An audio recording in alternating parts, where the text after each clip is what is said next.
Muchas gracias. Hace unos meses tuve ocasión de visitar en la frontera entre Tailandia y Birmania algunos de los miles de refugiados y refugiadas que están en estos momentos a la espera de poder volver a su casa y, en algunos casos, simplemente a la espera de pasar un día más.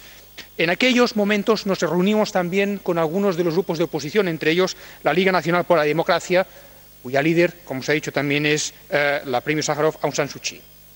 En varias ocasiones se me instó a mirar con mucha cautela y a no apoyar unas elecciones fundamentadas en una reforma constitucional hecha por la propia Junta y en unas condiciones, como son las de hoy, que claramente vulneran los derechos fundamentales desde el punto de vista de la libertad de expresión, desde el punto de vista de la libertad de reunión y que claramente son un peligro para el cambio, para la transformación, para la reforma democrática de ese país.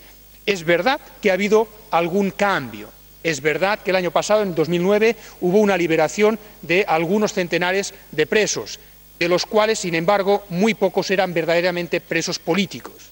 El gran problema es que hoy siguen habiendo más de 2.000, 2.100 presos y presas políticas en Birmania. En ese contexto es imposible poder considerar unas elecciones libres, justas y democráticas. Es, por tanto, necesario que, primero, recordemos que el contexto tiene que ser el adecuado para poder celebrar esas elecciones. Cualquier diálogo que nos permita avanzar en esa situación será bienvenido, pero sobre la base de la liberación incondicional de esas personas, de las garantías para que las personas refugiadas puedan volver. Y aquí sí tengo que hacer una petición explícita a la Comisión.